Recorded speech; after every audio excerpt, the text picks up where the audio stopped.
Salam, hormatly vatandaşlar. Şu gün 19 may 2024 yıl Bağır günü. Heplerine Bağır günü. Hoş geldiniz Demokratik Opozisiyanın platformasının kanalına. Serdar senin nefes bir hirak çıkıyor. Şimdi bir sesini arasına ayırmasan nime geliyor. Yine hoş geldiniz. Bizim kanalımıza bizim bilen şunu Serdar çıkışa diye. Hem TikTok'ta hem TikTok'tan gidip durun. Açık efirde. Ben hazır hem TikTok alıp baryan hem açık efir alıp baryan. Şunun için vatandaşlar sorunuz olsa siz TikTok'ta verebilirsiniz ve sorunuz olsa siz yani YouTube'da yapabilirsiniz. Ben iki taraftan yapıyoruz. Serdar hoş geldin. Hoş buldum. Bärde meni dinläp oturýan telefonumy sesini aýraýmadan seni bärde dinläp oturarym. Tamam. Edildeşler Muhammed ağa. Hoş Assalamu geldiniz. alaikum. Muhammed ağa. Selamun aleyküm Serdar, salam Murad ağa, salam vatandaşlar, hoş gördük. Muhammed ağa bolmasa. Tamam. Baştan beri bara. Sağ olun. Muhammed Sağ abi. olun. Yani hem TikTok'tan bariyat hem YouTube'dan bariyat. Berekella. YouTube, Facebook. 7 kanaldan bariyat. Şonun için azıcık teknik problemler var. Ve yankı duyduğunuzda ettikler. Şonun için tayarlanmak. Muhammed abi. Eğer uzat berseniz birinci bilen biz sorunumuzu devam edelim ve konstitusiyaga ayıp geleli. Eğer ruhsat berseniz. Ruhsat Allah'dan. Hani başlayalım onlar. Hormatly vatandaşlar, ýadynızda bolsa, ýadynıza bolşýaly, düşýäli. Biz 20 tane soragy, ýani halkyň adynan Serdar Berdimuhammed we Berýaly taýýarladyk. Şonuň ýani 5 tane soragyny aýdyp geçdik. Ine birinji sorak. Näçip 33 ýylda Türkmenistanyň ýani tebii baýlyklary 250 milliarddan gowrak pul satyldy. Näçip şol satylan pullar nirä gitdi? Näçip bizim aýlyklarymyz 91-nji ýylda $100, häzir $100. Hiç sat galmady, hiç sat ütmedi. Näçip halkyň sosial maddiýaly ütmedi. Hani o pullar kim şoňa jogap bermeli? Birinji sorak. Ikinji sorak. Näçip Türkmenistanyň prezidentiniň aýlygy $12.000, ýani ýa-da 240.000 manat. Ýöne bizim halkymyň ýani aýlygy 33 ýylda şo 100 manat, 2.000 manat. O näçip oraya ul tapawut var. Prezident ýöne oraya $10.000 almalylar. Manatdan almaly. Onu 3,5 kursdan hasap etmeli. 3,5 kursdan hasap etsen oň aýlygy hakykatdan hem ýani takminan 7.000 manat bolýar. Pardon. 7.000 manat bolýar. Pardon, 7.000 manat diýerler. Где-то 3.500 70.000 manada goloy bolýar, 240.000 manat bolanok. Ine şo ýaly näçip ol dolar, ýani aýlygyny alanda dolardan ýa. Ýöne biz aýlyk alanda 3,5-dan manatdan ýa. Bizde $100 bolýar, ol $10.000 aýlyk alýar. Şoňkynam ýani 3,51-den geçirmeli manatda alsyn. Ofisial kurtda, ofisial kurtun garanty şol näme? Mananyň hümmediniň garanty. Näçip şol ýa bolanok. Üçüncü soru. Näçip 33 ýylda pensionieriň pensiýasy 600 manat, ýagny $30.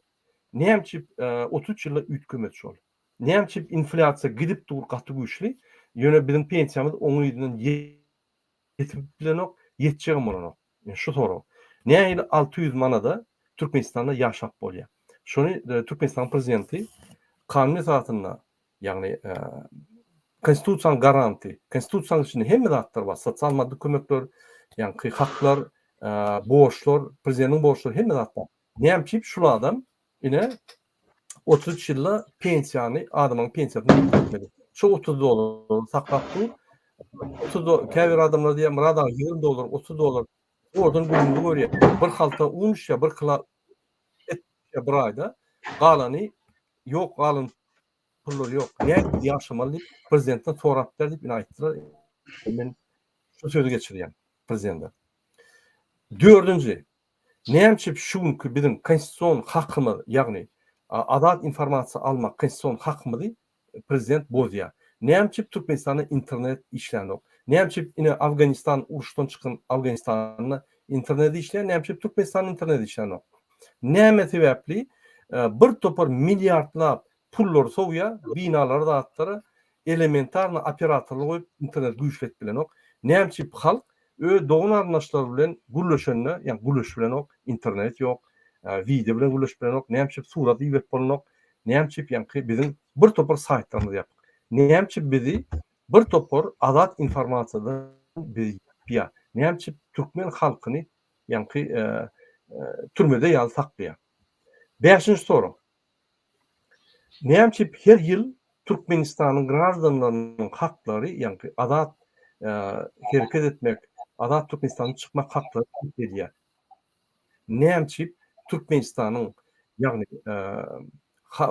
Türkmenistan halkynyň haklary adalya o her döwlete viza girilýär-de biz Türkmenistany açamdykda biz vizalar goýup ýani Türkmenistanyň halkyny başga döwletlere gitmedi ýaly edýär. Näme Türkmen halkynyň bütün dünýä hereketlerini pehildýär. Ine Türkmenistan prezidenti. Näme sebäp şu gadagançylyk girdi? Şonu düşünürmeli. 6-njy soru. Näme Türkmenistanda işsizlik 50%-dan ýoklugy? Ol diýmek Türkmenistanyň prezidentiniň işini başap bilmedigi bolýar. İşte ulu goýberen kömçilikleri üçin ol işine gitmeli bolýar. Näme şu derejeye getirdi? Näme Türkmenistanda 50% işsizlik? Häzir diýerler, "Vay Türkmenistanda iş bar." Ana näme 45% adamlar daşyna gitdiler. İş olmadan gitdiler. O berýän aýlyk, ol aýlykda o gulçuluň pasobiýasy. Her sagatyna 0,45 sent aýlyk alýar. Masgarçylyk ol. Şonuň üçin ol gulçuluk pasobiýasy. Menim pikirimçe ine bizde gulçuluk bar, gulçuluk aýlygy bar, näme iş ýerleri ýok, näme normal başga döwletlerde ýaly $600-500 alar ýaly 45 sagat işler hepdeňde $500-600 alar ýaly aýlyklar ýok. Näme sebäpden? Ine $500 ýete 180 pay takminan. Näme biz 45 sent aýlyk alýar? Ine şu 8-nji soru. Men gittim ýöne inni şu sorularda durulur ýa ýyny bir gaty detallap gitmeli. Muhammed ağa. Inni eger de konstitusiýa seyretsek, Türkmenistan konstitusiýasy seyretsek, konstitusiýa seyretsek hemme zat baş öldü, hemme zat ýazylyr. Prezidentiň borçlary, ýürüte ýani kanun bar, Türkmenistan prezidentiniň haklary we borçlary boýunça. O ýerde de şu konstitusiýadan alynan maddeler da üýtgeçlik maddeler o ýerde. Näme Türkmenistan prezidenti öz konstitusiýon borçlaryny ýerine ýetirýär. Näme öz konstitusiýon haklaryna ondan daşary ýani ulanyp haklarynyň öz ulanmaly haklaryndan ýokary derejede haklar ulanyp ýagny gadagançylyk girip ýagny MHM polislere buyruklar berip halky gysyn halky beýdin eýdin diýip olaryň haklaryny halkyň haklaryny bozduryar.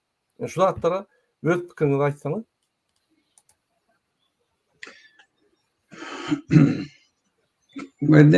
Murat ağa, ýanky soragly köp esasy soraglar bar-da. Indi biz ona diýip geçer, ýöne näme üçin şu ýani diňe birje zatdy. Ol Türkmenistan taýlamak üçin.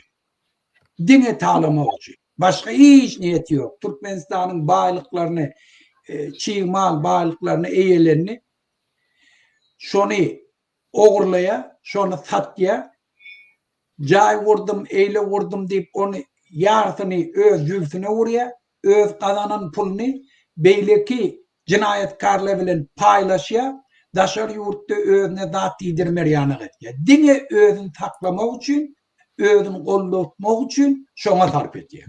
Haneke şol sebäpden ýurtda ol kanun bilen işiyor. Özü dünya cemiyetçiliğini anlamak için özünde gerek parlamentçileri gerek hilegerlikle bilen men parlamentin saglasiyetini aldım, halkım sesini çıkaranak deyip konstitusiýada öz bäfidi için Türkmenistan arkayın taýlamak için girden maddelari var. Olan hemme bir kanun. Türkmenistan'ın konstitusiýasynyň esasında dünyadaki alan şertnamaları olan adam hukuklar deklarasiýasyny men şoňa boyun, men şonu dolu yerine ýetirýänlik söz berip kol çeken şertnamasyna dolu karşı gelýär. Şol üçin ol niyeti şu zatları etmekten dine yuvurda arkayın talımı için ediyor. Şoň sebäbine de bizim halkımız köfeniye. Bizim halkımız ulçuluk derecesinde yaşıyor. Inni men berjek toğrağım näme hükümeti. Türkmenistan toğun özbaşlık alandan soň dünyadaki bar normativlere boyun boldy. Türkmenistan sosyalistik sistemadan çıkıp Bağdar iktisadiyetine geçecek deyip hemme değişti kanunları, işaretnamaları kol çekti. Näme için şu neçelin Türkmenistan yerleri halka verena. Näme için verena? 30 yıl geçti, 32 yıl geçti. Näme için yerleri halka verena? Yer halkınki. Şol için halka vermer. Dürlü hile yolla bilen ay potratçılık deydi, yine bir zat deydi, arasında beren küçük bollu yöne halka hiç vakt yeri berena. On bermeyen sebebi dine şundan var.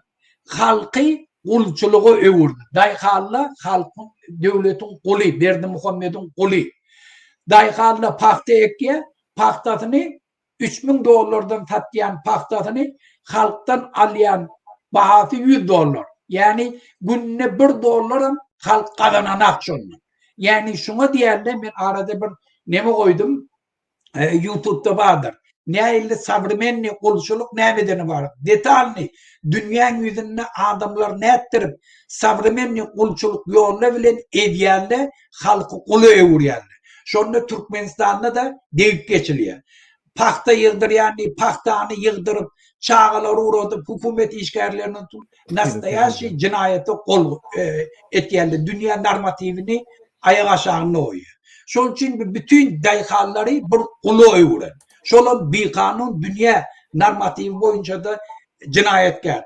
Eğer bundan gayrı bolsa, onda kurbanlyk gününe gel jogap bersin. Näme üçin şu neçenin yerler daýhallara bermedi? Näme üçin traktörlara bermedi? Bir şertname esasında. Näme üçin şu neçelli Doğu Türkmenistan'da privatizasiya geçmedi? Näme üçin halkın yaşap oturan jaýlaryny halka bermedi? Näme sebäbi var? Näme üçin şu neçelli Türkmenistan'da sudyalar halk tarafından taylanmalı sudyalar halk taylanak da prezident naznaçat diye bu hiç yıllık araştırılık advokatlı yok. Advokatlı özbaşlık nemelerini ollap bilen aklı fazla şekliklerini. Näme üçin türmelerin içine şu neçelin dünya tarafından Международный Красный Kрест tarafından uğradılyan delegatsiyaları barlyk etmek için ruhsat beren. Şol için kän foroglar var, şu foroglar biz ýygnaýly buradaga ýöne esasy düýüp göter ýugurdyň iktisadiyetini üýtgedip biljekler şu ikida. Näme üçin yer berenak, näme üçin privatizasiýa edenak, näme üçin uly döwlet zavod fabriklarynyň çıkmak için konkretni plan değiştirmeleri yok. Şu sebepten yurdun içinde ya kul olmalı hükümeti ya da yurt taşlak gitmeli başka yurtlarda kulçuluğa mecbur olur. Şol için şu meselelere cevap verdi, köp zatının üst açılıyor.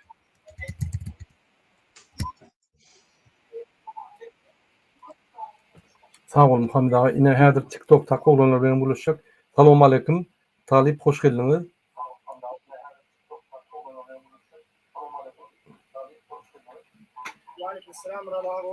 O gowy ne eliyordunuz? Saman iş yapıyormusunuz? Şol men sizden bir daha soracak bolýan.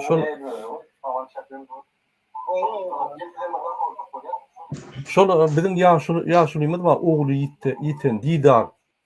Didaryň kakasy. Näme bu şu taryh? Şonu bir halkymyza düşündürip berdiňiz.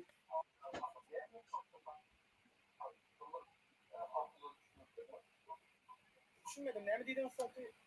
Şol Didar diýen oglan ýitipdir. Şoň kakasy bilen siz gepleşip geçirip ýa kömek edýärsiň Amerikadan. Müňlerçe kilometr aralykdan siz kömek edýäňiz şol adama. Hatda Türkmenistanyň ýanky MHM gulluklary wiza almak üçin şoňa atkaz etdirdiler konsulluğa. Hökümet kömek etmeýän, hiç zat etmeýän ýene de halkymyz bir zat edämedi.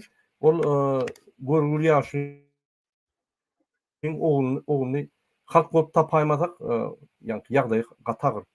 Şu barada bir düşünürseňiz, ütköşüklik barmy? Şol ýaşuly geldim Türkiýe gelip bilmedimi?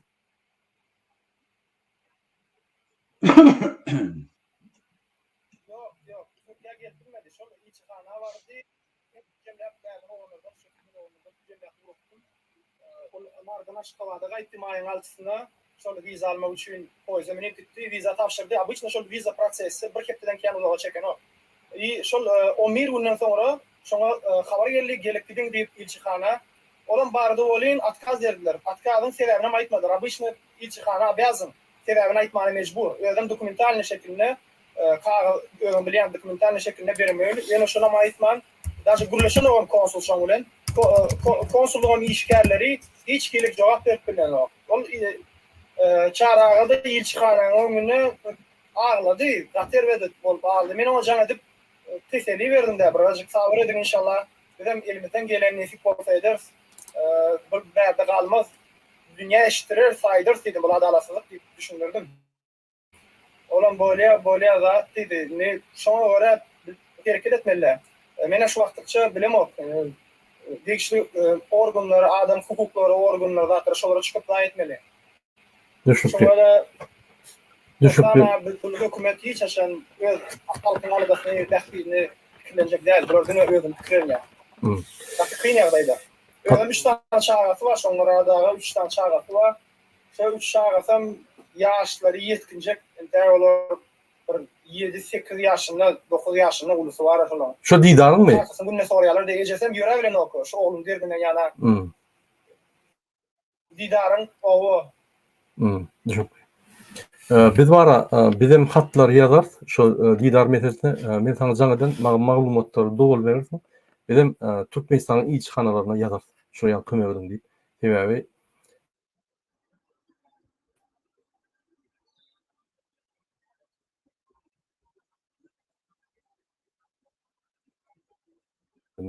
halka hyzmat etmeýänden şu ýagdaýda Türk ilçihanasy ruhsat bermese miýdin özü gün çykyş edip ýa-ni jaň edip şulu adama hökman suratda ruhsat berin.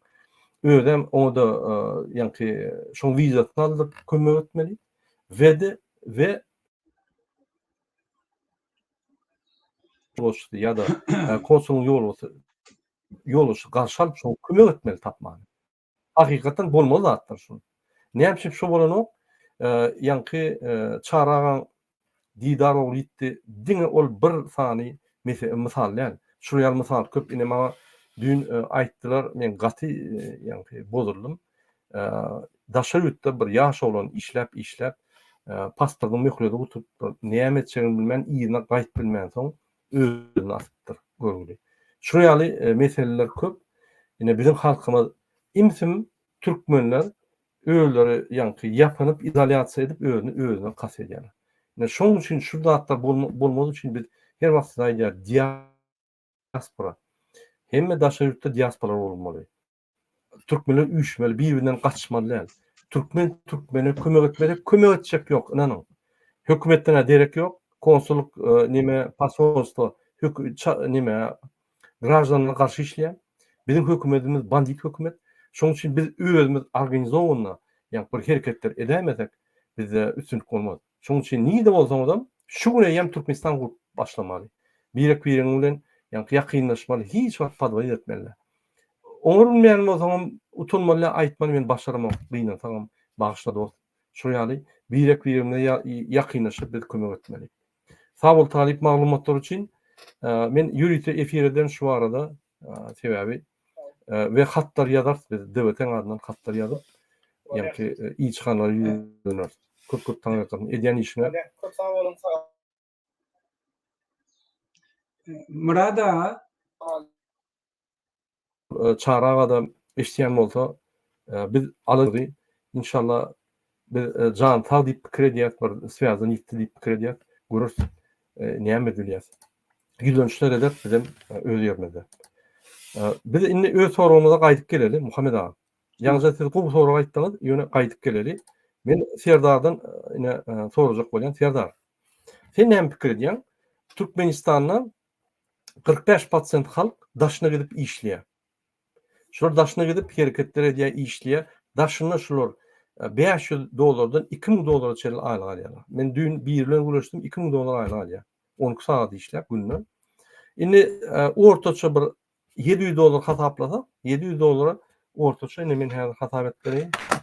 12 saatdan 20 gün işleyen bolsa 264 saat işleýär. $700 hem 264'ü paylasak tahminen 2,65 ýa-ni değişmýär. 2,7 2,65 $2,6 sagatyn alýarlar. Şoň üçin daşna gidýärler. Türkmenistanyň içinde sen $0,45 sagatyn alýan. Şoň üçin içinden daşna gidýärler. Seň pikirinçe şu zatlar näçe Türkmenistanda ýa-ni aýlyk pes berilýär? Näçe Türkmenistanda 2 sany kurs bolýar? Seň pikirinçe näme sebäp bar şu zatlara?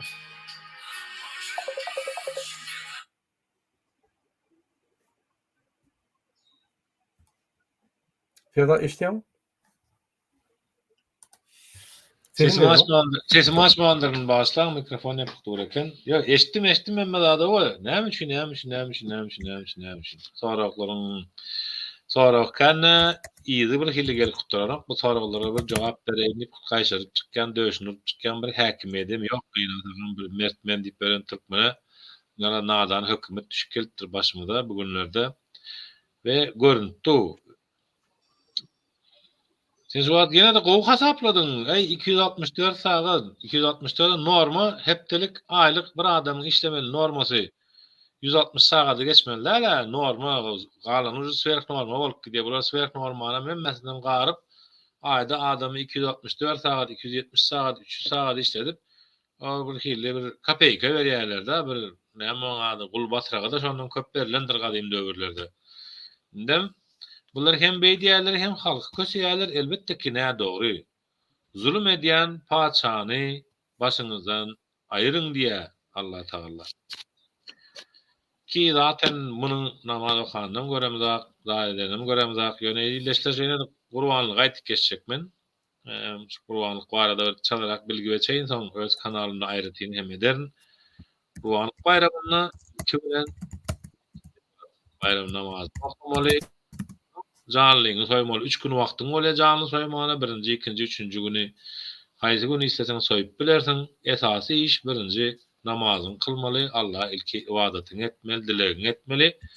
Odan janlyň kes ziýarata git, öwliýäde ölülerini görüp gaýt, ölüni görde ibrat al diýär, ýagny ziýarat eden ölüni ziýarat edeningizde o taýda ýatyp turmak üçin, ony ýatlap oturmak üçin däl-de, ony görüp ýatlaň aramyzda da indi topragyň aşaryna ýaty diýmek ölüm hak ekenini ziýarata şo maksat bilen gidin diýär öwliýälere diýär. Yani ölümün bardygyny ýatlamak üçin. Allah Taala'nın huzuruna sonra o jogaba çykjakdygyny hak bolany üçin. Ve elbetde ki bu häkimediň bu edip oturan zady adamlary 270 saatlap da işledip ona edip normal ýalak sanap o birinciden anormal. Daha Türkmenistanyň zakmat kanununda hepdelik iş sagaty 40 sagatdyr diýär. Diýmek aýlyk adamyň işlejek sagaty 160 sagat. 160 sagatdan aňyrsynda işleýän her bir döwlet işgäri, polisiýa bolsun, mugallim bolsun, doktor bolsun, tapawdy ýok, borçsa bolsun, dompraf bolsun, artykmaç hakyny 1,5 meselen 2 seçilip göterimde talap etmäni hem indi bu halk öwrenmeli. Bu kanundan çykmak däldir. Muny Angliýada da edýärler, muny Amerikada da edýärler, muny Ýewropaň ösen ýurtlaryň ählisinde edýärler. Halk çykýa, seniň berýän aýlygyň maňa ýetenak, siz meniň hakymy ýeň, tölemen hakymy diýär, zabastovka çykýar. Zabastovka çykanda eline daş, şüşe, avtomat, pistolet alanak çykýar lozunga bilen işe çykmaýa bolany etmeli, işini etmeýä gündelik hökümete bildirýär, şol hem ulakan protest mitinglerini görmüşi. Demek doğru düşündürüp bildimmi, doğru düşünüp bildimmi beren soragyny sebäbi o soraglara jogap bermeli adam Gurbanguly Berdimuhammedow bilen Serdar Berdimuhammedow. Bular şo halkyň öňünde jogap bermeli şoňa. Ýa naklar ministrlerine ulamaň özleri. Ýöne bular onu jogap bermekden geçenmi? Biz hakykatdan hem uklapdyr şu wagtda çelley Türkmen döwletine baş galdyrmy? Yetmän yetdir Mahtumgulyň arzuwy diýip uklak geldiler şu güne çelli. Gün-günden bularyň diňe hakyny ýediler, diňe ezdiler. Aradaky bir dostumyzyň hem diýişi ýalyk Türkmen dünýäniň şu wagt neresine barsa barsyn, diňe kösenip ýör, diňe mucize edip ýör.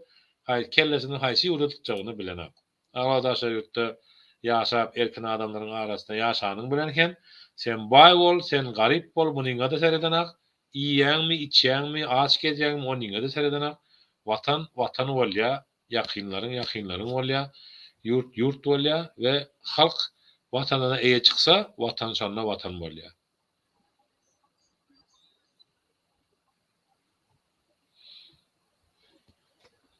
Ayt Murad abi, bilmedim meni. Bana gep gürletsen gürläberýär, men Muhammed aga gezek bermeýän olsam. Yani yok.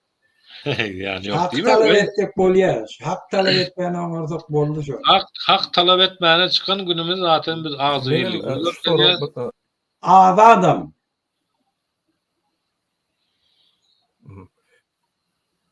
Sonra ýazýarlarmy? TikTok'na hiç kim ýazanar. Murad aga, işlemeli bolýar. ýanky neme boýunça aýdyn şol 45% aýlyk.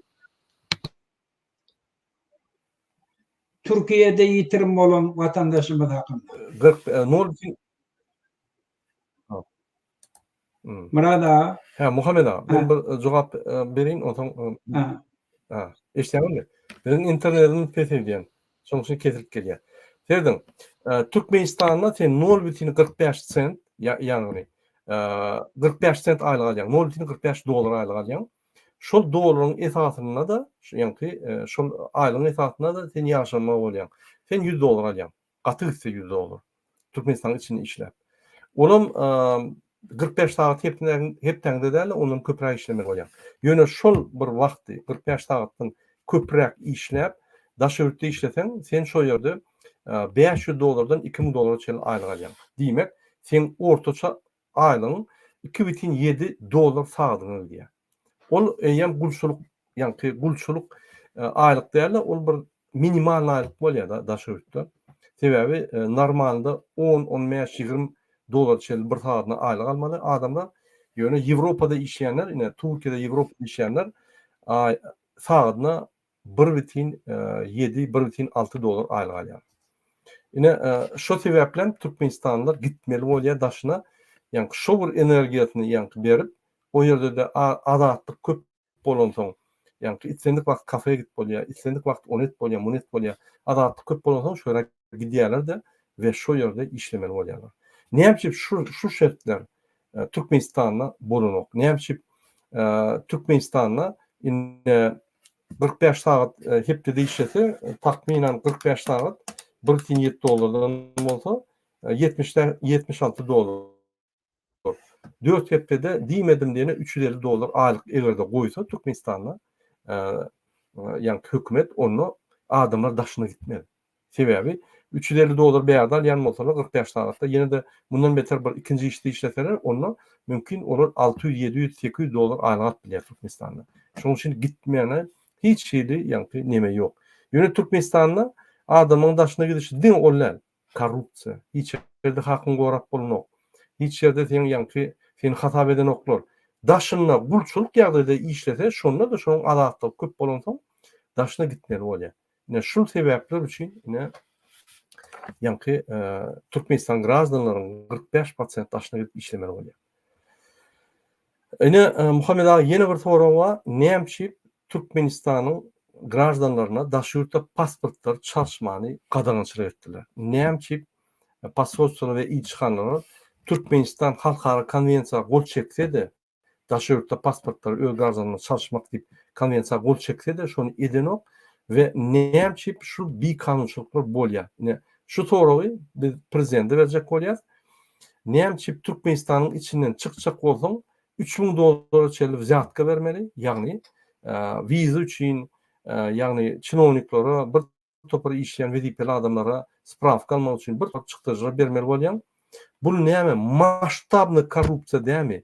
Ine şu zatlara Serdar Berdimuhammedow, ýagny konstitusiýaň garant derler, korrupsiýaň garanty şol adam jogap bermeli. Näçip şoň içinde polisler, MHM'ler, miýdiň adamlary şoň içinde garmatçykly ýani para alýarlar. Polisler olar haklary, hukuklary goramaly. MHM haklary, hukuklary goramaly. Näçip şolar para alýar? Ine şoň üçin biz konstitusiýaň garanty derler Serdar Berdimuhammedow korrupsiýa garanti siz jogap bermeli. Näme korrupsiýa etdirýäňiz diýip ine şu 8-nji soru nime dilýär. Muhammed ağa, şu ýerde bizim bir vatandaşymız şeýle ýazýar-da. Men şu kommentariýada TikTok'da. Nime diýär? Hudaýa şükür diýär. Uruş ýok. Başga ýurtlara seret sen arkayn yatyp bilýän diýär Türkmenistanda. Ine şu soragy siz näme diýýäňiz? Şu soraga öňküdek men jogap berdim, şu gerek siz jogap bermem. Näme? Ine şu ýaly adamlar pikir Ben birincidene provokasyon soru. O belli. Türkmenistan'da hiç arkayını yatana. Türkmenistan'da arkayını gelipten yatan yerden İslamlı polisiye gelip alıp gidiyor. Türkmenistan'ın türmeleri dolu. Açlığından ölüyorlar. Türkmenistan'ın öz yurdundan çıkmak için adamla giyici günlüğü pul yığına patparasını alıp yurdundan neye çıkacağını bilen akla. Ala dedim. Şu göğe veririm, göğe vermem, bu haramda da nesi vermem, ona nesi vermem. Baryan yurdun ne de kul olmalı. Ne hilli yardayında öleceğini bilen ha. Ne hilli yardaydı, çağalarını öğürecek, durmuşunu vuracak, okutacak, falan edecek, giyeceğini aladılar şu. Bokunu yiye bir adam diye Türkmenistan'da biz arkayını yaşayaptı. Türkmenistan'da arkayını yaşayan adam yok. Hatta Berdi Muhammed'de arkayını yaşayıp bilemem. Şol üçün ol bir derek vururum. Ben urşbal yurtlardan bizim pateriyemiz köp türmelerde. Daşar yurtta ağaçlığından, gariplikten öleyen adamla tani, ketelçilikten vaktinde medisinski hizmet verilmeyeni, doğruların pul alacak olup ketelli leçit edilmeyeni ölüp bitkenle tani, dünyadaki en ulu uruşlan pateriyetinden köp. Şol üçün o bir derek vururum. Yani ben başka daha diyeceğim. Eğer Türkmenistan'ın devleti normal devlet bolsaydı, bizim vatandaşlarımız daşar yurtta da arkayın dastoyunu işleyebilirdi. Hemme yurtlarda başka yurtlara gidip işlemeklik. Temboli 21. asırda dünya birleşti. Arakatlaşıp öğren yenilleşti. Hiç ile problemi yok. O yurttan bir yurtta işlemeye. Yönüşü haramdadalar. Öz alın borçlarının yerini yetirmediği için, yurdunu östürecek niyetlerinin yokluğu için hiç eden haklı. Ben arkayın mesal bulayım. Türkmenistan'ın içinde ulu okuyucu aile var. Sovet dövründe onlarca studentler şu tadı okuyandılar. Eğer Türkmenistan'ın kanunçılığı, yurt dolandırış mekanizmi dünya kavat gelen bolsaydı, biz daşar yurttaki institutla bilen şertname edip, kollejle bilen şertname edip, Türkmenistan'ın içindeki verilen diplomları dünya kavat getiren bolsadık, Türkmenistan'daki kuturan studentle dünyanın dürlü küncek yerlerine arkayın şu tayının kanunçuluğu boyunca işlep milyonlar oluyordu. Şu an Türkmenistan'da İslamlık kolleji kuturtalı. Svarşik, Ayplotnik, yine burada İslamlık Kanada'dan ya Avrupa'nın kollejleri bilen şu kollejiyle şertname bağlasalar, İngiliz dilini öğrettiler, İngiliz dilini okusalar, temaları dünyadaki şu devletin temalarına kavat geldi, savrmen nidatları öğrettiler, şu tadı kuturallı arkayın Avrupa'da işletmiyor. Avrupa'da şoları hiç ilpeskelçiliklerine kaytım Kuday'dan itleye. Şun yana Abrazov'un İngiliz dili bilen, hatta robotçular, traktöristler, jundor bilen, traktör bilen, islerini gelip şu yurdun içinde de o aylık alıp, yani beylikle bilen den derecede aylık alıp işlep bilyediler, öz yurdunu uğradıp, öz maşgalatına mötürp bilyediler, yurdu mötürp bilyediler. Yönü şu karamdadılar, dünyadan özlerini izolyasiya eden için, olan dine bırdaydı için, kanunu yerine getiren alan şartnamalarını yerine eten aklı. Etmeli zatlarını eden aklı. Şol için halkı köfeyen. Onun dine bir sebebi yurdu oğurlayacak, talacak bol yani. Karamçılık et yani. Şu sebepten bizim halkımız köfeniyor. Şu soraglar berýän şol için. Näme için sen öz borcuň edemem? Biz dünýä bilen näme düşmançylygymız var? Arkaýyn vize ver, dokumentlemek düzelt, dünýäň şertnamalaryna boyun bol, öz ýurdumyzyň içindäki bankowyski sistematyny hemme dünýä gabat getireli. Anam döredeýil dünýäde. Biz kanunçylyk boýunça adam hukukları deklarasiýasynda hormat goýýar, dünýä kanunlaryna hormat goýýar. Arkaýyn bizim watandaşlarymyz dünýä haýsy günjeginde öz islew boýunça işletir. Yani daşary ýurtda okap ýöreller, ştaýnyň investisiýasyny öz ýurduna getirip bilýärler. Gören, eşten, işläp ýören kampaniýalaryň Türkmenistana çağırıp bilýärler. Ýöne şu haramzadaly bolan üçin hiç zat edip bilen bizim watandaşlar. Şol üçin şu haramzadadan bewetdi döwüp geçmeklik bizim hemmämizin muqaddas borjumyz. Şonda biz azat bolýar. Şonda biz ýurdumyza eýe çykýar. Şonda biz öz ýoluna gitýär. Şonda biz çağalamyza gowy döwleti miras goýýar. Olan baht ýoluna açýar. Yine bizim vatandaşımız ýazýan nimeden TikTok'tan Murada ýurdun daşynda da türkmene azatlyk ýok diýip gatto belläpleşdi. Yine hormatly vatandaşlar, men küçük reklam edeyim, unutmayın. Siz yine Demokratik Wybor Türkmenistana diyen çağda gittilersiniz Telegram'da. Şu orada biz Türkmenistan'da bulup geçen vakalar, yazıyat, jurnalistler işleşiyordu. Hem maglumatlar veriyorlar. Bundan başka yine devlete çat aktivist var. Şu orada da maglumatlar geliyor. Ne mutlu geçiyor. Şu orada öz komentarlarını yapabilirsiniz. Öz islerini yapabilirsiniz. Öz fikirlerini yapabilirsiniz. Maslahat yapabilirsiniz. Gelin Telegram'a bizim bilen söhbetleşik geçirin Telegram'da. Telegram'da 24 saat söhbetleşik geçiriyor. Şu devlete çat aktivist çağında giyip bilýäňiz ve söhbetleşik geçirip bilýäňiz. Hormatly vatandaşlar, Muhammed ağam iýdim etmekak men bir ýene bir videojuklar görkezýin. Ine Gruziya halky näin azatlyk alýar, şoňa bir sezip geçerler. Kyn görmeseň. Bir minut.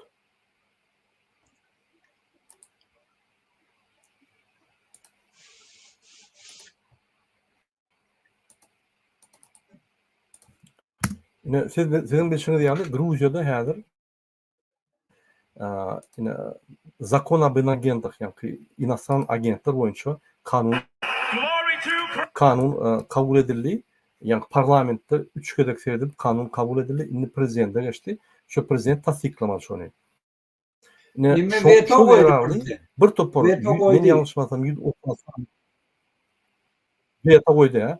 136 sany jemgyýet gurumy adamlar öňe çykaryp şu kanuny ýatyrmak üçin ine prezident veto goýdy. Şu ýaly demokratik ýollan söhbetleşdik ve demokratik ýollan ýanky bähtiş kirip dur.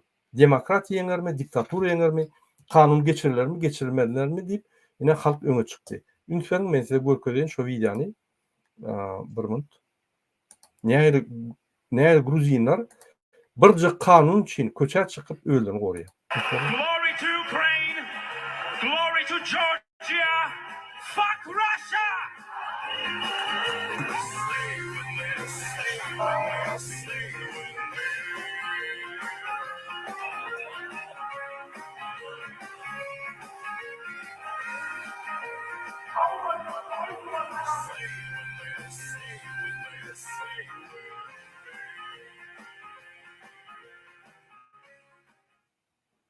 Ine hormatly vatandaşlar, parlamentin öňüne gelip ýanky adamlar öz pikirlerini aýdyp, öz ýanky prinsiplaryny gorap, öz demokratik gymmatlyklaryny, ýani adam gymmatlyklaryny gorap, halka garşy kanun bolany böküp çykyp, ýani şonu ýatyrýarlar. Güreşýärler şu ýatyrmak üçin. Bizde bulan çykaryan kanunlaryny bilemdi oğlum. Gol çek goýberýär, aşagda milisiýa, polisiýa diýe ine kanun çykdy, gadagançylyk bar. Onu ne halka yetirýärler, ne halktan ýanky habar alýarlar, şu gerekmese şu kanun gerek. Yani biz näme bolup geçýänini bilemdik seger. Biz hökümeti ne dolandyrýar halk bolup, ne işimiz var, ne siýasata goşulýar. Şol ýokardan bizi ýanky taýaklap, nira uğratdylar, şoňa gidýär. Şu zatlar goýmaly.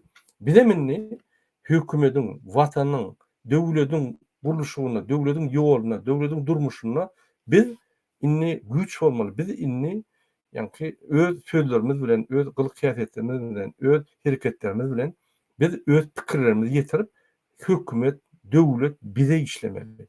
Biz hiç şart diýmesek, bizim otursak, elbette etçek ne diýerler. Ýalňyza Muhammed ağa bilen söhbetleşik etdik. Gaty dogry elläp geçdi. Murat diýär. Şol egerde demokrat gelýärse dedi ýa. Yani halk hiç diýmese şolum diktator bolup gider we şolum parhor bolup gider. Gaty dogry elläp geçdi. Menem alalaşýan gelen adam Türkmenistanda bilimleri, adatlıkları köpüllüp, adat metbuğu edilip, adat haklarını, yani adamın adat haklarını güýçlendirip, şoňa garamasa kim geräkin diktator bolýar. Şoň üçin biz ine şoň üstünde demokratik topory biz işleýär. Men öňüm aýtyp gelýärdim. Türkmenistan opozisiýasyna dürl toporlar bar. Köýüne nomenklaturşyklar bar, Hajiýewden başlap. Olar sizi diňe korrupsiýa elter. Sersap bolun. Onun aydanyna gidip muny dinläp, ýa-ni aşagyna ol tituşkura dinläp o tarafa geçdiňiz, siz ýene de korrupsiýany döwürdiňiz. Diňe demokratik opozisiýa diýmek biz öňde eýem şu meseleleri goýan opozisiýa, adam haklary, adam üçin hökümet işlemeli, giýje uny. Ine şol opozisiýa siziň durmuşyňyzy gowlar. Beýleki opozisiýa gelse, ine mundan beterim bolsa da geň görmän. Şu ýaly biz gowy beýleklerden däl, bizim maksadımız gowy, bizim goýan meselemiz siziň birinji bilen haklaryňyz, adatlyklaryňyz we siziň el ýeterlikli mümkinçilikleriniz. Döwlet siziň üçin işlemeli. Türkmenistanyň şu bir zat gazylýan bolsa, alýan bolsa, halka gitmeli. O bir kısana adam gitmeli, ol ýalňyşlyk. Ine şeýle. Muhammed ağa, inni ýygy gider başga soraga geçelim. Ýani bizim 15 sorumuz var. Şu gün näçe geçipler bilemok. Ýöne dowam edelim. Ýalňyza biz belläp geçdik 45% halkyň bölegi daşyny işlemeli bolýar. Sebäbi Türkmenistanyň içinde 45 sent aýlyk alýar. $1 ýeter, dolaryň ýarysam däl. Daşyna gidip işleýänler $1,7 $2,734 çel aýlyk alýar. Sagyny şoň üçin daşyna gitmeli bolýar. Oň daşyndan daşyna gidenler näme bolsa da Türkmenistanyň içinden adatlyklary köp. Ine ýa-ni bizim watandaşymyz diýdi, Murat ağa, ýa-ni bizim Türkmenistanymyzda asmanymyz parahat, arkyn ýatyp durýar. Elbetde türmede de sen ýatyp durýan, asmanyň parahat. Sana da hiç kim işat diýen yok. Ýöne sen bütün ömrüňi şolda geçirýän türmede ýaly. Sen hiç parahat ýeri şol, polisiýa gitmeýär bolmaly. Awa. Ýöne isleýän wagty seni gelip, seni çağıran köçüp bakyp, ýa-ni ýazy orlap, ýa-da puluny alyp, ýa-da seni bir jenaze sokup bilýärler. Ine şoňa haklar ýok diýdi. Biz haklar talap etmeli. O haklar konstitusiýada bellänen, näçip şoňa serdenok. Näçip konstitusiýaň garanty şonu berjaýdynok. Bizim haklarymyz. Näçip bizim haklarymyzy berja etmen polis MHM gulunyň öňünde gaýtyp olar bize köç gurýar. Ine şol bir akla sığmajaklar bir näde dogzat diýip hatap edýär. Sekinji soru. Näçip pasportlar daşarypdy, ýa-ni çalışmany gadagançylyk etdi Türkmenistan prezidenti. Şoňa jogap bermedi. Dokunçy soru. Näçip Türkmenistanyň prezidenti korrupsiýa garşy görüş alyp baranok. Näçip Türkmenistan 100% korrupsiýa girdi. Onun birinji borjy korrupsiýa garşy görüşmek. Birinji borjy halka ýa-ni azar etdirmedi ýaly. Şol MHM polis huluky ýa başga çynownikler halka azar etdirmedi ýaly, ýa-ni gowramaly. Näçip şonu etmeli? Gaýtyp çynownikler gowrýar. Ine mysal üçin men Kasym bilen çykyş etdim. Iqtisad ministrligine litsenziýa berýän aýal maşgala korrupsiýany edip, gaýtyp zakçylary baryp, toýda 3 tany şahadatnama ýasatdyryp, propiska etdirip, oňa pul berip, ýa-ni şäher hekime bir topar biýdüzgünçilik edýär, öz wezipesini ulanyp, näçe biz aýdyp geçdik, näçe biz materiallar okudyk. Ine şaýat we prokuratura hatlar ýazdy. Hiç kim ýa-ni ünsürenok. Han Türkmenistanyň prezidenti, hani konstitusiýaň garanty. Şol adam konstitusiýaň garanty ýa korrupsiýaň garanty. Gelin şoň aýdan sözlerini ýene bir dinläýin. Oňsoň düşünelim şu näme garanty şol bolan. Prezident saylovlarda halkın setlerini oğurlan kezzap, kakası tarafından Türkmenistan'ın prezident vazifesini Sovyet hükmüne alan Türkmenistan'ın Biykan'ın prezidenti Serdar Berdimuhamedov sözsüzden aýdyberin. Türkmenistan'ın prezidentinin vazifesine girişmek bilen öz üstüme yüklenen beyik borçları, mukaddes ve ak yürekli, hormat bilen ve yadavsız yerine getirmeye, Türkmenistan'ın devlet karasıllığını ve bir taraflık hukuk yağdayını korumaya, adamın ve rayetin hukuklarını ve azatlıklarını hormatlamaya hem de korumaya, Türkmenistan'ın konstitusiyasını berca etmeye ve korumaya, ehli gücümü ve okuyumu, Türkmen halkının ağzı birliğine, onun parahat durmuşunu korumak için bahşetmeye, Türkmenistanların hazırki ve gelecekki nesillerin şöhratını hassa bilente götürmekler için ehli mümkünçülükleri peydalanmaya, Türkmen halkına vefalı ve doğrusul hizmet edecektirme davaralı kasam ediyen. Yine kasam edenlik kıyrık yapıyor şu adam. Öden bir kanun prezident, bizim seslerimizde oğlak gelen maşenlik. Şoň üçin hem şeyle oturttu da. Yine şunu soru. Näçip Türkmenistan'da korrupsiya 100%. Näçip şu korrupsiya karşı görüşen yok. Näçip biz korrupsiýany görkezlemizde de hiç zat ütken yok. Diýmek prokuraturada işlen yok. Justitsiýa ministrligi ýa-ni Adalet ministrligi işlen yok. Hiç bir ministersi işlen yok. Näçip şu zatlara ünsürlen yok. Bizim aýdan adamız bütün dünyaya ýerine näçip Türkmenistan'da çäri görünýär. Biz töhmet adamda yok. Bir adam prokuratura hat ýazyp, baş prokuratura prezidente hat ýazyp, şu zatları iyi verin ne de ay men YouTube'u göremok diýip bilýän ýöne hat özüňiz aldyňyz, şu hata da jogap bereňok we sirden yok. Näçip şu zatları edýäňiz? Ya siz korrupsiýaň prezidentim, ya siz korrupsiýaň garantimi? Ýa-ni onu diýmek siz sübük ýalançy. Ýa-ni diýen zatlaryňyz men adamyň hakdyny gorajak, men konstitusiýaň ýa-ni kepili, men hökman kasam edýän ýa-ni bir toprada aýtdyňyz ýöne hakykatdan siz korrupsiýany dürüdüji, saklaýjy we korrupsiýany östüren adam bolýaňyz. Ya hiç çäre gören yok. Ya görüp bilen yok. Çäre görecek bolsaň kakaňyz üstüňizden dubinka bilen kelleňizi berýärmi? Näme düşünen yok biz. Şoň üçin Türkmenistan'da soňky 2 ýylda korrupsiýa 1000 metre güçlendi. Hiç bir görüş apparan yok. Baş prokuratura hiç ardalar ünsüren yok. Näçip şu zatlar bolup geçýär? Bir kançylyk var. Siz şoňa jogap bermedi prezident hökmünden. Ine 10-njy soru. Inni 10-njy soru. Näçin Türkmenistan'da her ýyl bizim halkymyz pes edýär ýa-ni meçhur halkymyz meçhur pes edýär. Näme boldy? Näçip bizim halkymyz Türkmenistan terk edip maşgala alıp gitmeli bolýar. Amerika, Dubay, Warşawa, Türkiýe gitmeli bolýar. Näçip oraya uly migrasiýa bolupdy? Kim şoňa jogap bermeli? Näçip Türkmenistan'da 4 milyon halk ýaşasa siz ýa-ni hemme maglumatda statistikada 6,5 milyon diýip aýdýar. Hanşo 2,5 milyon adam bize görkezim şonu. Bize görkezim şu 2,5 milyon adam ine diýri, ine şurada diýip şonu görkezim. Näçip maglumatlary siz alýaňyz? Maglumatlary ýa-ni beriňizde, statistikany beriňizde bütün dünýäni alýaňyz we Türkmen halkyny alýaňyz. Şonu siz bize düşünün. 17 soru. Näçip Türkmenistan dürdülenen bäri Türkmenistan'a açık konvertasiya yok. Näçip 3,51 manat $1 diýip karar çekdiňiz. Ýöne hiç ýerde o karar boýunça hiç ýa-ni manat çarşyp bolan. Näçip Türkmenistan dürdülenen bäri 2 kurs ýöredi. Näçip şonu edýäňiz? Ýöne halky gedaçylykda saklamak üçinmi? Ya da siz şonu sakla bilen yok. Siz okuyupsiz. Siz başaran yok. Saklap bilen yok. Ve Türkmenistan'ın hükümetini açacak olup manadan açacak. Düşünün şunu. Halkı. Näçip şeyle bolýar?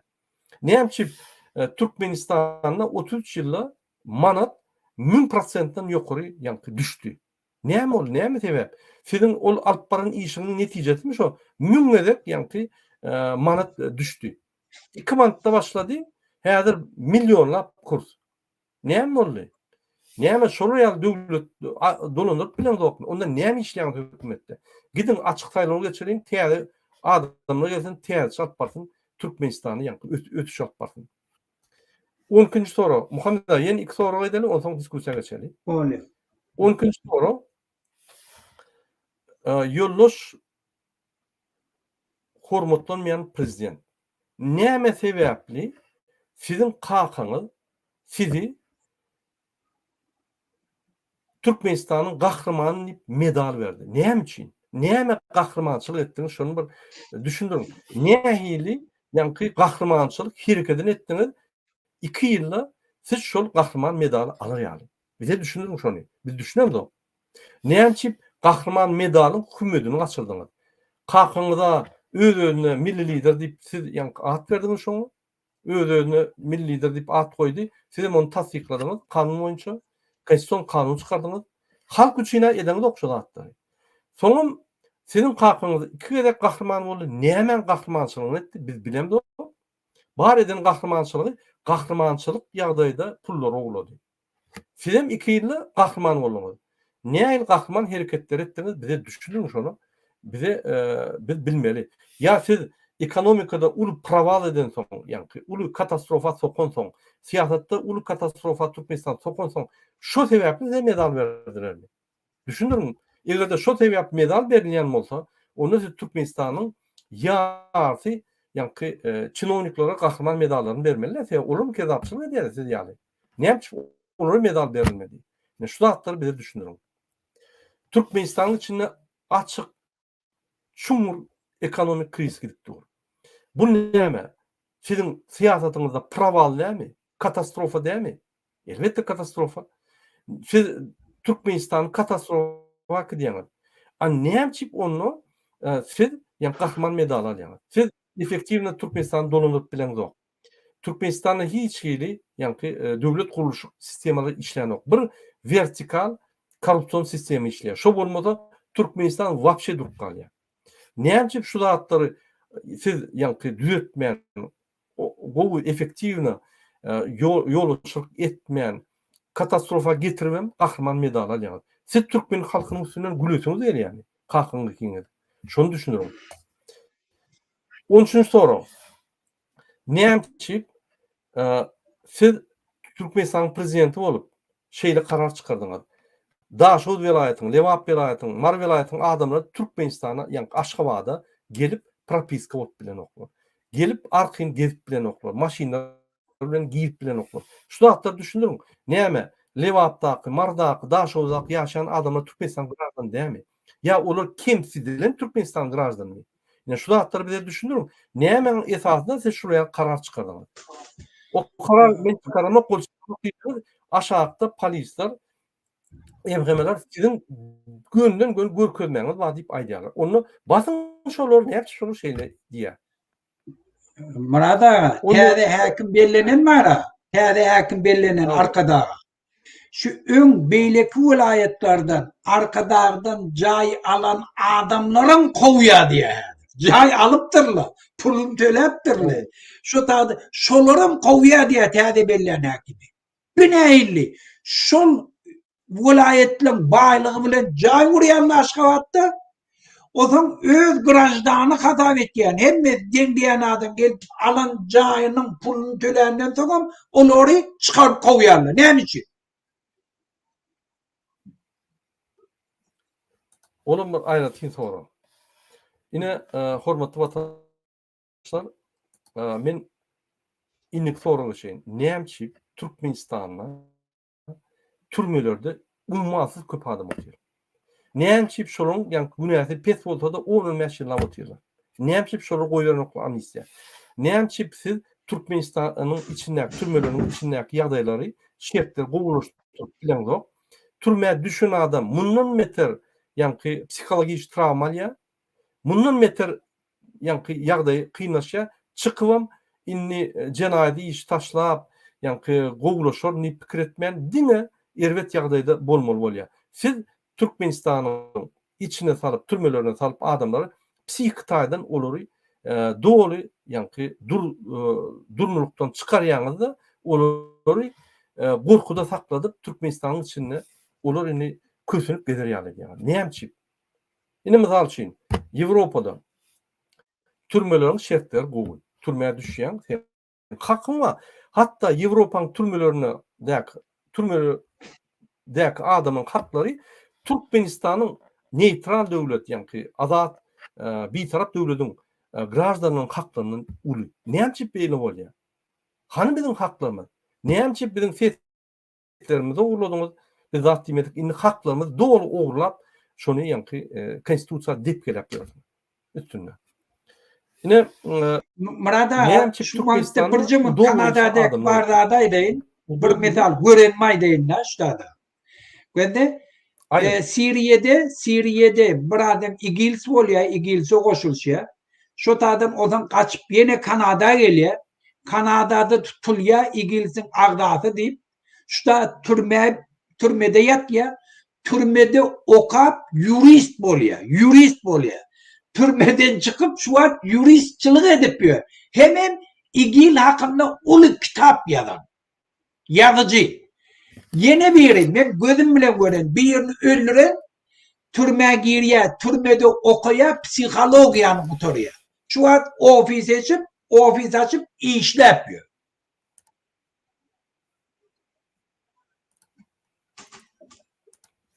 Vaktin onun yan türmeden çıkan adam özünü kimse diye sebep psikolog, psikiyatr taraftan yani bu bunu psikiyatın bunu ervet edip daşına çıkıp bir beylik adamlar yal bolmuyor. Hem medattan korkup yani hem medattara çekinip inni şu adam öz ömrünün yani gelecekte mümkünçiliklerini unutup bilmiyor. Bolly. Onun için kres bollu ya. Ne şu neymiş bolya şu hatta.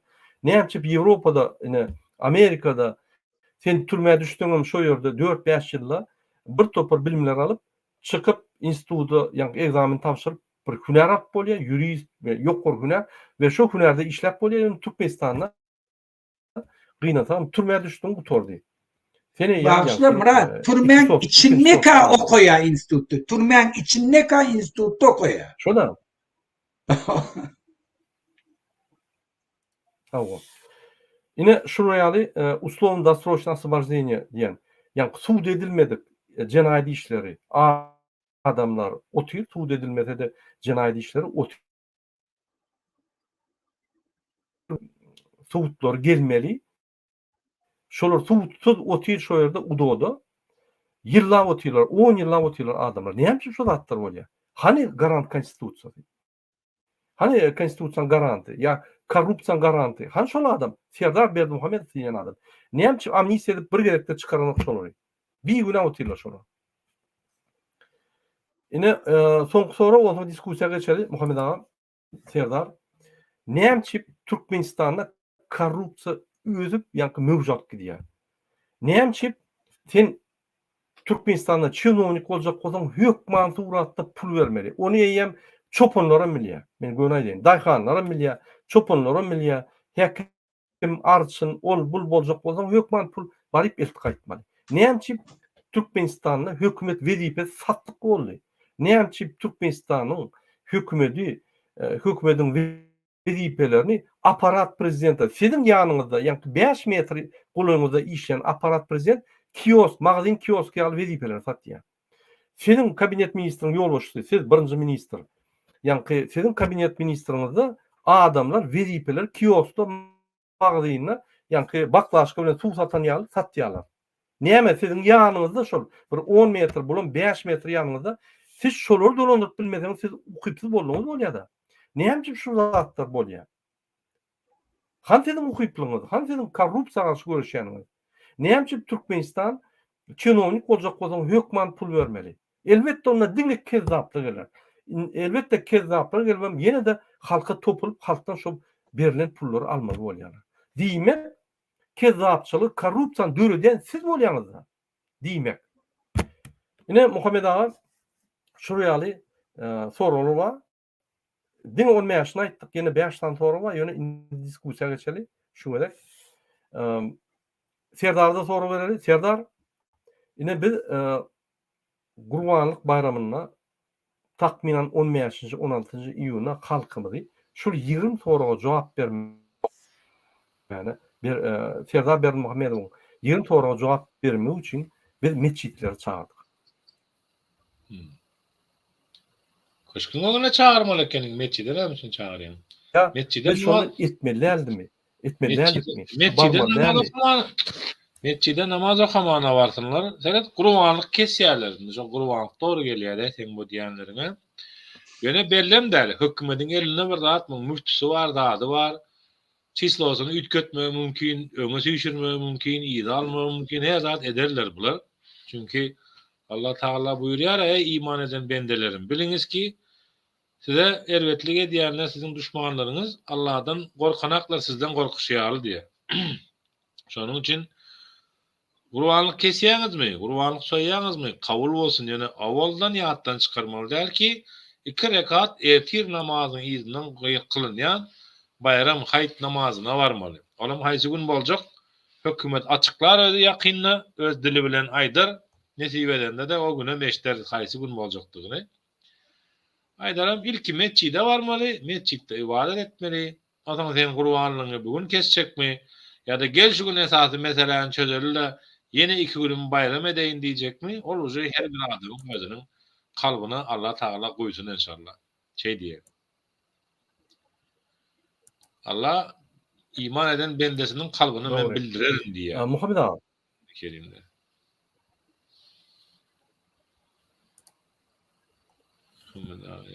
Muhammed ağa, ine ýalňyja soralar boldy da. Şu soralarda mysal üçin men bir zada düşünemokda. Näçe Türkmenistanyň WDP açyk satylýar. Häzir onu çopanlarym bilýär şu näçe her stavka var, her bir WDP almak üçin stavka var. Hatta polis bölümüň müdiri bolsaň, $100,000 satylýan bolsa häzir $40,000, $50,000. Onda da bir $20,000 berýän galany garaşýarlar. Ini şu zatlar ini ite pişigi belli.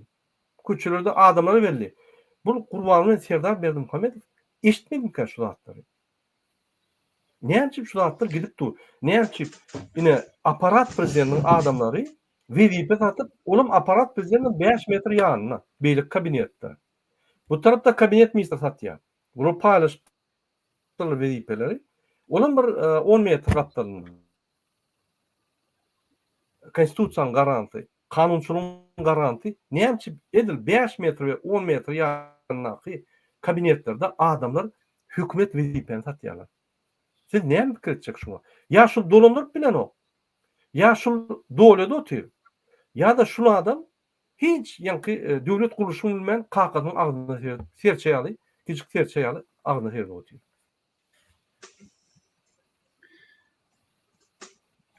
Bolmy Murada? Murada gözde bizde döwlet diýen zat ýok da, bir mafia, bir maşgala özüne göre öz gurulşy bar. Özü döwlet dolandyryş mehanizmi. Ol konstitusiýa bilen işi ýok. Konstitusiýa diňe dünýä jemgyýetçiligine goşulşak bolup, goşulşak däde biz döwlet diýip biz halkyň predstavitelliği aýtjak bolýar. Konstitusiýa diňe şolçy. Ütköş giýirýärler hem şolçy. Ýoksa halkyň habaram ýok. Näme ütköş giýirilipdir, näme etýärler.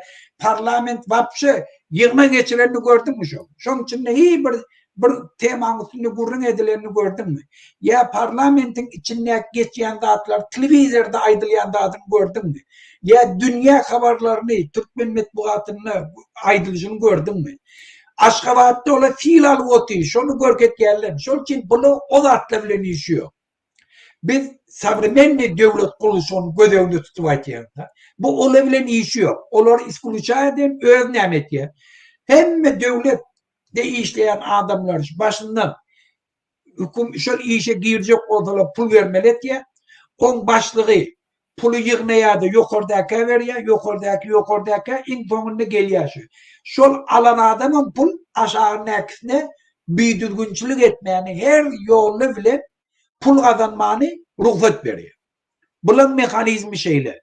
Şol için her bir dolcunuz Türkmenistan'da satılıyor. Satılmak ne mi? Sen bar näme etdiň et, biz sen ýygyňda göne bilsele öz günen tutup aýrýar. Eger Şol için hükümet bir aydamızda şu zatlar görkedemizde derrov çare görecek bolýar. Sebäbi sen öz günem, sen aşağıdakilerin ağzını yapıp bilmendirdin, pul alýan adamlaryň ağzını yapıp bilmendirdin, biz seni tutýak da oklaýak diýär. Bizim halkymdan şu dudaga düşen adamlar. Çaresiz öldüler. Pul beripdirler, patprosen alıpdırlar, tölen pulunu ökmen ödemeli. Şol için hem namusundan, vicdandan, imandan geçip öz halkının karnınaşını dürlü yolla bilen iyicek çörüğünü çağlarının ağzından alıyor. Bir şu sistem şeyle dörer. Şu sebepten bir diye eğer viziyatke vermeseniz ya viziyatke verilenine şunu video düşürseniz biz şunun karşısını görüşüp bileyim. Ondan Berdi Muhammed'in hiç direği yok. Berdi Muhammed aşağıdakilerine onun buyruğu verip bilmiyor. Sebebi olan hem de türmeye basmalı. Türmeye basılacağını bilen adamı yukarıdaki şunu korumalı, mekanizmi koruyup bilmeyeceğini bilse aşağıdakiler viziyatke vermeyeyim şu tak varmayalı, doğrusunu satın almayalı. Yani duruşu devlet şunun kuran struktürü özünden dargaya. Biz şu an hem ekşada aytiya. Siz hükümette işlediniz, diyanı yok. Şu neçelin oğurluğa medendirdiniz, demek bir kanunculuğa. Oğlu, şundan dinaylı, siz bize kömek edin, siz özünüzü halat etiyeniz birinciden. Sebebi şu neçelli, kim şu doğrucunuzda oturan mı olsa, sen şunu satın alıp baran mı olsan, şu doğrucusunda oturan turmaya düşün. Şundan bayap çıkan yok. Ya yok orka giden, yok orka varıp şu tadını turmaya düşün. Şol için Türkmenistan'da hiç kime emniyet yok. Hiç kime parakat atman yok. Hemmesi öktürmeye gidenine karışıyor. Hükümetin içindeki işte yani. Daşın nekle de şeyler. Ben burada bir imigratların meselesi boyunca burada Türkiye'si. Vatandaşlar, Türkmen devleti dünya cemiyetçiliğinin önüne o neki kol çeken konvensiyasının esasına hükmen öz grajdarlarının dışarı yurtta pasportlarını şu yaşayan yurtlarına vermeli. Şunu borçlu hükmen etmeli. Eğer şunu etmese manası ne? Yani ben sana doküment veremem, şol için bel kastlayın, dışarı yurttaki gelip veren öz grajdarlarına cinayet etmeye itikleyen. Cinayet ne? Şol hükmen yemeli, içmeli, bir yerde yatmalı, giyinmeli. Şu pulları kazanacak mı olsa? Eğer pasportu bulmasa kazanıp bilmiyor. Şol için ya oğurluk etmeli, ya terörçülük, cinayetkar toporları koşuluşmalı, ya başka cinayet yoluyla bilen çok güzelliğini görmeli. Şol için şunu cinayete koşuluşlarını hem ekşem biliyor, devlette de biliyor, şol için şolara pasport ver, ta kanuni işlet bilsinler diye. İnni bir devlet şunu, önünden şu hatları bilip, öz etmeli borçları konstitusiyoyu bilip, şunu etmedi, o cinayetkar. Öz halkının karşısına etkiyen cinayetkar. İnni, ikinci tarafı, her bir devlet, öz grajdarlarını dokumentsiz koysa, onları kulçuluğa mecbur ediyor. Yani git kul bolla işle diye. Yani beyleki şoları iş veren adamlara burada da diyor. Sen şöyle ne emezsen edip bilersen, sebebi sizin yurdunuzda bir kanunu yaşayasın, bir kanunu işleyasın, benim şunu koruyacak diye. Ben işim yok şöyle diye. Ne mi etseniz edin şöyle diye. Yani şu ruhsatı veriyor. Yoksa hiçbir devlet diye oturan öz grajdarlarına barın men sizin dokumentinizi verecekken kul olun demeye. Şunu diyen adam öz halkının karşısında cinayet ediyor. İnni devletin borcu neymiş? Şunu övüldü, şunu yanak yağdaydı. İnni bir adamda, iki adamda, üç adamda, mün adamda o yüz binlerce Türkmenistanlılar. Sovyet Soyuzu'nun pasportu bile Türkiye'de yaşap görenler var. Şu neçelin pasportlarını çalışıp bilmendir. Pasportlarının sıra kutorollu var. Yurduna inni hemen adını satıptırlanırdı. Berge batıp kaçıp gelenler var. Başka inni yurduna gidecek ki anırda iş yok. Güderanını geçiribilene. İnni Türkiye'de yaşar. Şuna ne etmeli? Şuna üç yolu var. Ya Türkmen devletine yüz tutup pasport verdiğimiz onun bizim halkımız etti. Bizim kahramanlarımız Bardılar pasolstvan öwüne çıkış ettiler, şular vurdular, yençtiler, tövdüler, biavra ettiler, bir düşman ettiler. Her onda da biz şu dadi ettik. Biz Türkmen devletine açık yüz tuttuk. Bizim pasportlarımız vermedi. Yönü Türkmen devleti vermedi. Onun karşısında cinayet etti. Vurdu, yençti, kardeşlerine azar verdi, şu atlam kötepiye bir bilen vuruşturdu, olan şahsiyetlerine devdi, bir bilen düşman etti. Şunu hemen eden Türkmen devleti. Öyle adamlarının üstü bilen şu datları etti. İnne, Türkmen devleti vermiyor. O zaman sen hayfi yurtta bolsan, şun yanak yardaydı dünya normativi boyunca. Sen şu yaşayan devletine yüz tutup biliyor. Men Türkmenistan'a gidecekken Türkmen devletine yüz tuttuk. Türkmen devleti bize pasport vermeye. Şunun için biz sizin grajdanınız olacak. Şu devlette şuna cevap ver. Ya şu devletle Türkmen devletine yüz tut ya, ahalike sizin grajdanlarınız bize yüz tuttular. Şulara siz pasport verecek mi ya verecekken? Eğer Türkmen devleti verecekken değilse ona pasport verip biliyor. Eğer yok, Türkiye devleti biz size verecekler deyse, on hükmen, sebebi onun kanunu boyunca öz içindeki alan borçnamasının esasını dünyanın yüzünde diye hiçbir adam dokümensiz yaşamalılar diye.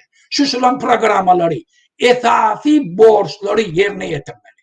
Hemişe de şunu detaylı hem yerde öğreniyor. Şol sebepten on öz üstüne alıyorsun. Şolara doküment vermek uğruna. O zaman o ne ya? Türkmen devletine yüz tut ya. Afsalını, ahaleke şunu yanak adamdan 1 milyon 200 bin, 300 bin, 50 bin, 5 bin. Sizin grajlarlarınız bir de yüz tuttu. Biz gördük. Siz şunlara veriyorsunuz. Veya pasport vermeyin. Eğer ona verecekken bir şuna deyse, o zaman onu Türkiye devletine yüz tutuyor. Türkiye devleti siz şulara pasport verecek mi? Olan bir verip bilecekler de hükmen on abiyazın şuları 3. yurda çıkarmak. Ben özüm şun misali vatandaşlığa de benim şeyler. Ben İran'dan Sovyet Soyuzu'na vardım. Bize grajdarlık vermediler. Biz grajdarlık vadip dokümentime biz grajdarlık yani tek hiç daha hakkı bulmuyor. Şu tahada yaşap bilen yöne hiç daha hakkı bulmuyor. Şol esasında biz yaşadık. Biz Türkmen devletine yüz tuttuk. Türkmen devleti bolya deyip ağladı. 5 yıl, 6 yıl geçti üstünden. Biz ona yüz tuttuk. On Türkmen devletini o da verecekler akittiydiler. Şehittiler beni Kanada'ya getirdiler.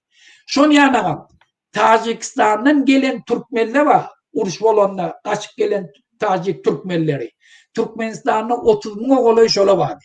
Onu da şu bizim prosesimiz geçti. Türkmen devleti şolun hemmesine Türkmen grajdarlığını verdi.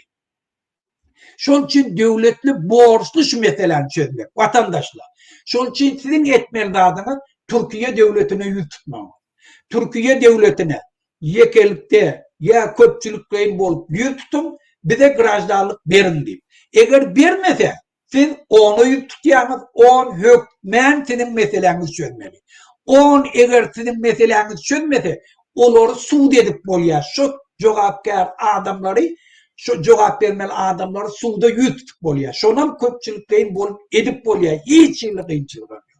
Şunun için vatandaşlar, Türkiye'deki yaşayan, dokumentsiz kul olma, köfenme, bir kanun yaşamak, kanunlu yaşamaklık demek yani azatlık, den hukuklu olmak. Sen öz geleceğini planlaştırmanın, çağılan aladet etmenin. Şol için hemmeniz şu attan aladağınız edin, yankı diyen de atlama edin. Sağ ol Muhammed ağam. Ben sözü Serdar'a vereyim. Serdar, bizim yoş tamamlandı. 1 saat 14 minut eyyam efirde. Men häzir TikTok'tan toruq hatların İran'ın prezidenti yitipdir. Vertolyotda düýjagy diýip aýýarlar. Muhammed ağam. Kavarım ba, o şu Kavarda bir kaçıktır. aýtberdi. Ayatullah mı? Şu neme häzirki İran'ın prezidenti, oňa ýanyna daşary işler ministeri var, Burtuvar ministerler var. Ola Azerbaycan bilen granitsede arrest edip bir derýä var. Şu taýda bir holdan vurdular. Şonu açmağa vardı. O zaman şondan İğne kaydıp vertolet bilen kaydanla duman nerede? Şu dumanla kaçıptır yöne hadir hiç bellisi yok. Yöne şu kaçanına eğer kaçıp hiç tat bolmadık bolsa ola seviyede çıkmalı. Sebebi olan eline soğutu koy telefon ma hemen mekanizm bağda çıkmıyor. Yöne şu adeselin men yani şu efire gelmeden ön yanına selin hiç şili seviyede çıkana İran devletten hiç şili informasyon verene yöne belli. Sebebi bir yurdun prezidenti ölse onu halktan giydiğe taklayalı ölen bolmağı 70-80% akmanlıyım aydılıya Sebebi hiç illi seviyesi yok şu anda. Doğru. Doğru. Her wagt ýol söylenen demokratik döwletlerde derrew edýärler, ýöne beýle diktator döwletlerde gidýärler, täze gelinçe, täze basyp alynça taklaýarlar maglumatlary soraýarlar. Doğrudan Türkmenistanam soraýar boldy. Serdar, indi sorasaňyz berjek bolýan. Sen näme pikir edýäň? Ine biz hiç etmesek. Sonra vermeli, oturuli, çıkmalı, oturuli. Öz-özüne düzelermi? Şu belirgin dişýärdi. Yine häzir Serdarjan, düzer, Serdarjanın düzerdi. Yine Kerimjan gelen, Kerimjan düzer. Kerim oğlu diyen bir kezzap, eyyem kezzaplığına başladı. Hat yazýan adam, eyyem şoň adynyň boşky ýazyp, Şair oldu. Türkmen eni dili kitabynyň, yani eni dili kitabynyň goşgularyny eyyem okuwçylary, döňüş klas okuwçylaryna ýat tutdurýarlar. Men diýjek bolýan adam, eýen bir idiotdan uly bir şahsiýet ýasap, onu idioty getirip orta goýarlar da biz şoňa ýanky egilmeli bolýar we ukypsy bolanyň üçin bulam katastrofa elter, bulam bir döwlet çykaryp bilmez. Ya bulam hiç gaýtynda da ykdysady ýanky bilim ýok, ykdysat tarapdan bilim ýok. Bular näme? Korrupsiýa hiç hil ykdysat problemleri bolmadyk adamlar da pullar oglap adet. Bular agyr güne düşüp görenok diýýärli, kreditler alyp aýlykla berip görenok, iş yerleri ýa döredip görenok, iş yerleri döredip ýürüdip bilenok. Bular diňe bire Niýazow ýaňy ýarym zanly bolanlar Putin'den ruhsat alyp öldürüp basyp alyp şoň ýerini wezipetini Putin'a watan döwleti hökmünde gulluk edip ýör. Ogur belli olam gidip Rossiýadan за отечество, за отечество, за заслуги перед отечеством Россияның öňündäki döwletiň öňüne hyzmat eden üçin ona medal berýärler, guwanyp gaýdýar. Bu watan döwleti, watan eden döwleti, ýa tasdiklemek. Şonu alyp guwanyp bütün dünya ülkelerine men за вклад в отечество, за заслуги перед отечеством России medal alýar. Utanç. Şoňaly kezzap düşünerok. Sen pikirinçe, indi şu adam biz hiç saat etmesek, Serdarym ondan gelýän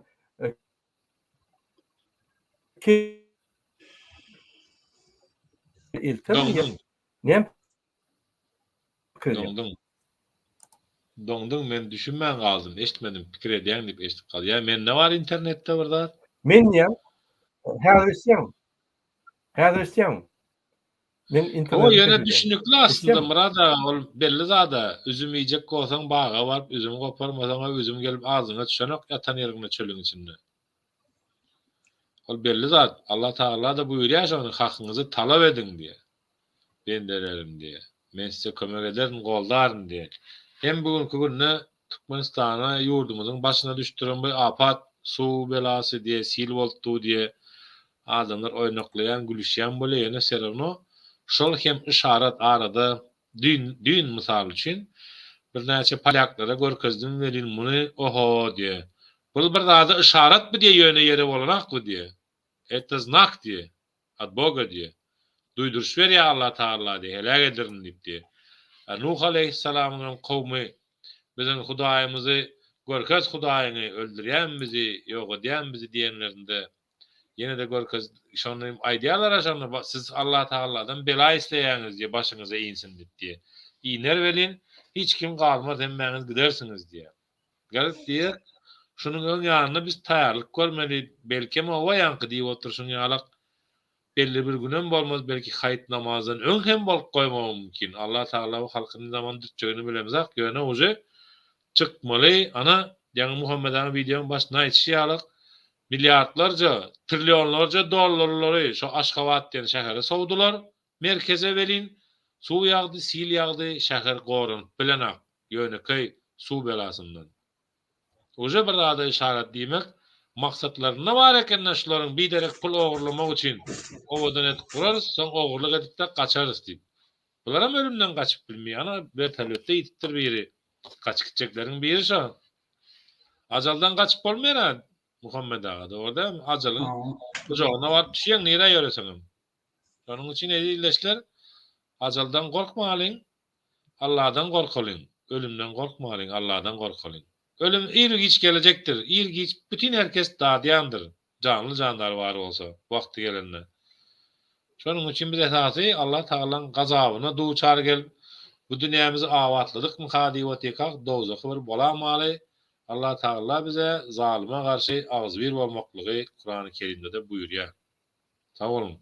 Nada sen giýja da galýan öne barada aýdyn. Sağ olun. Awa Muhammed ağa, men häzir Zoom geçirmeli lan. Merkez Aziýa ýanky politikler bilen biz inni tamamlaýaly. Aýtjak sözüňiz bolsa. Bende Murada eger ruhsat berseň şu wagt Mahtumul Gülleri bellerliýär. Şu hakynda bir kagyz bir zat aýtjakdym men. Aýdym. Bende Mahtumul Beyik şahyr, Mahtumul birinji gedek Türkmen, savremenli Türkmen ýaşaýan taryhynda Türkmenle birleşip bir döwlet gurmaň ähli ideologiýasyny halkyň içinde propaganda eder. Şolum Türkmenle bölünmäke, İran'daki Türkmenle, Awganistan'daki Türkmenle hemmesi bir territoriýada ýaşap görürler. Şu wagtlar şu zady nemetki. Endi şu wagt dünýäniň hemme ýerine Mahtumul Gülleri berilýär. Türkmenistanda da aýratyn, şoň 300 ýyllygy diýip berilýär. Şu 300 ýyllyk münasibetli diýip 300 metrlik Mahtumula özleri, öz pikirleri boýunça Mahtumul'un hem bir nemesi bar, heykeli bar, şu bağırlanıp, ilmi taraftan bağlanıp şu heykellemedi. Niyazov, yok ben bulan hemmesinden yokor deyip ona selle giydirdi. Özü boyunca, yani ne alimleri kabul etýär, ne sizin aýtýarlaryňyz, men şu Mahtumul bolmalıydı. Bulan şondan uğralıp, ben hemmeňizden beyip, bulan bizim oyuncağımız, bulan bizim hizmetimizde bolmalyk, özleri Mahtumul Güllerini belleýär. Şairlarynam üýtgetýärler öz bäfidi üçin. Mahtumul'un heykelini urup, Mahtumul'un Güllerini belläp bu kezapla pul gazanýar. Şu heykelin hökmen 70%'inin şula ogurlyk edeni belli. Bulan Mahtumul'un arasda pikirini öz bäfidini olanjak bolýarlar haraplar. Yoksa şu adamlar bütün dünya Türkmenleri Mahtumul Güllerini belleýär. Şola bilen taaplaşykda dünýäniň hemme ýerinde şo ýadygarlyklarına vurmaly. Şolan geçiriş dabaralaryna da döwlet hökmünde birinji Mahtumul'un pikiri amala aşan döwlet hökmünde de beýleki Türkmenler şun ýany geçirýän çärelerini de öz goşundyny goşmaly. Bu tertine olara karşı gidip 300 yıllık deyip belleýär. İran'da orada 293. ýyl 297 mi deyip belleýär. Şonam äskir män etýär. Gör başga Türkmenler pikirim maňa hiç da. Yani hemmeňiz bir bok sözüm diýär. Men siz bilen men Mahtumul'dan pul ýatacak diýär kararlarda. Özüm öz isleýän, şuna hyzmet etýän adamlaryny çağırıp etýär. Yani Mahtumul'a men hyzmatimde, siz haramzadalada men hyzmatimde, maňa hyzmat edin. Şol üçin gelin şuň kun Mahtumul Beyik şahyrymy ýatlaly. Beyik Mahtumul şahyrymy bütün dünýä Türkmenleriniň birleşip bir öz ýurduny eýe çykmaklygy hakynda göreşen, şol uğruna goşky ýaýradan şonu yüreği bilen arzu eden, geç şol dağdan arzu bolmak için hemmemiz şunu birleşeýlik. Öz yurdumyzy eýe çykaýlyk. Yurdumyz talap duran haram dağdalardan diýeýlik. Şuň kun Türkmen, İran Türkmenleri öz pullary bilen şu halkyň her kim özü yüreğinden çykan malını eltip şu taada kurbanlık etýärler.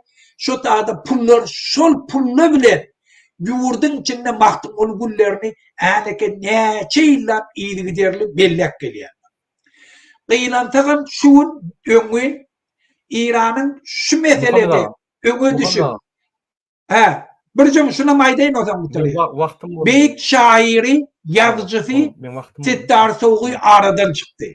İkun muna şu Mahtumul Gülle ödem şu zady iyiligi derli. Halkın arasına gidip Türkmen dilini saklap, Türkmen dilini koşup aradan çıktı. Ona ýatlaýlyk. Olan bizim aramızda koy hemişe diri olsun. On yana adamlı ölmeye. Yatan yer yaktı olsun. Kalanlarına Allah kuvvet versin. Tamam. Aydın olsun. Hormatly vatandaşa bağışlan men häzir Merkez Aziýanyň siyasat